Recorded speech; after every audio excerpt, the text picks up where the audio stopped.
வணக்கம். இன்னைக்கு நாம ஒரு அருமையான நாலடியார் பாடல பத்தி தான் அலச போறோம். குறிப்பா பாடல் 17. பழங்கால இலக்கியம்னு சொன்ன உடனே ஏதோ போர் அடிக்கிற விஷயம்னு நினைச்சிடாதீங்க.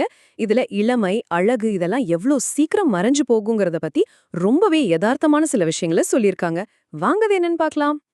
நாம இன்னைக்கு விளக்கமா பார்க்க போற அந்த 4 வரி பாடல் இதுதான்.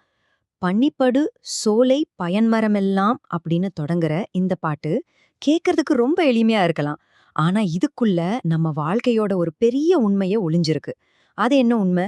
அதத்தான் நாம இப்போ ஒன்னொன்னா உடைச்சு பார்க்க போறோம். பகுதி 1 நிலையாமை அப்படிங்கிற கோட்பாடு. இந்த நிலையாமை அப்படின்னா என்னன்னு நாம முதல்ல புரிஞ்சுக்கணும். சுலபமா சொல்லணும்னா எதுவுமே நிரந்தரம் இல்லை, எல்லாமே மாறும் அப்படிங்கிறது தான் இதோட அர்த்தம். குறிப்பா நம்ம இளமையும் நாம ரொம்ப பெருமைப்படுற இந்த உடல் அழகும் கூட தற்காலிகமானது தான். இந்த ஒற்றைச் சொல்ல புரிஞ்சுகிட்டா போதும், பாட்டோட மொத்த அர்த்தமும் நமக்கு சுலபமா விளங்கிடும். அடுத்து பகுதி 2 உதிரும் பழம் ஓர் உருவகம். இந்த பாட்டுல வர்ற முதல் உவமைய கவனிங்க. பனி கொட்டுற ஒரு அழகான சோலையில ரொம்ப செழிப்பா நிக்கிற மரங்கள். ஆனா கொஞ்சம் யோசிச்சு பாருங்க, காலம் மாறும்போது அந்த மரத்துல இருக்கிற பழுத்த பழங்கள் எல்லாம் தானாவே கீழே உதிர்ந்து விழும் இல்லையா? அதை யாராலையும் தடுக்க முடியாது. அந்த தவிர்க்க முடியாத ஒரு தருணத்தை தான் இந்த இடத்துல நமக்கு ஞாபகப்படுத்துறாங்க. இந்த இயற்கையான சுழற்சியை வச்சு ரொம்பவே ஆழமான ஒரு தத்துவத்தை சொல்லியிருக்காங்க.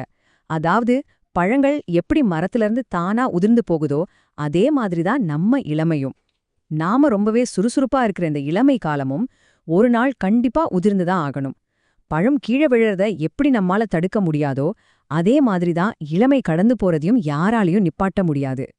சரி, இப்ப பகுதி 3க்கு போலாம். கண்கள், வேல் முதல் கோல் வரை.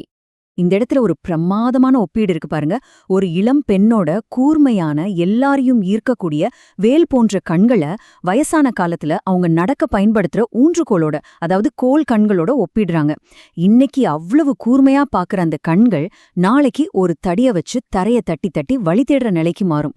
வேர்க்கண்ணல் எப்படி கோர்க்கண்ணல் ஆகுறாங்க அப்படிங்கிற அந்த வார்த்தை விளையாட்டுல வாழ்க்கையோட எவ்ளோ பெரிய உண்மையை சொல்லியிருக்காங்க பாருங்க. இதுதான் முதுமையோட பரிணாம வளர்ச்சி. ரொம்பவே மெதுவா நடக்கும், ஆனா கண்டிப்பா நடக்கும். வேல் மாதிரி கண்களோட இருக்கிற அந்த துடிப்பான இளமை காலப்போக்குல கொஞ்சம் கொஞ்சமா வளைஞ்சு குனியும்.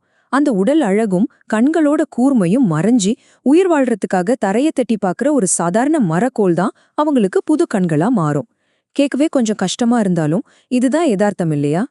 கடைசியா பகுதி 4 ஆசைகள் மறுபரிசீலனை செய்தல். இன்னைக்கு நாம சமூக வலைத்தளங்கள்ல புற அழக மட்டுமே அதிகமா கொண்டாடிட்டு இருக்கோம் இல்லையா? இந்த நேரத்துல இந்த பாட்டு நமக்கு ஒரு பெரிய எச்சரிக்கைய கொடுக்குது.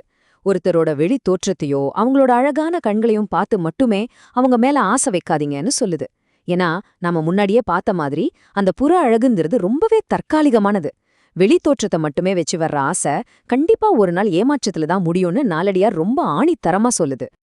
ஆக இது எல்லாத்தையும் ஒன்னா சேர்த்து பார்த்தோம்னா இந்த பழமையான இலக்கியம் நமக்கு என்ன சொல்லிக் கொடுக்குது? இந்த தற்காலிகமான உடலழக வச்சு மனிதர்களை எடை போடுறது ரொம்பவே தவறான ஒரு கண்ணோட்டம். இளமைங்கிறது காலத்துல உதிர்ற பழம் மாதிரி உருவமோ அழகும் நாளாக நாளாக கண்டிப்பா மாறிடும். அதனால உண்மையான மதிப்பும் அன்பும் எப்பவுமே இந்த நிலையற்ற உடலை சார்ந்து இருக்கக்கூடாது. இதுதான் நாம இங்கிருந்து எடுத்துக்க வேண்டிய மிக முக்கியமான பாடம்.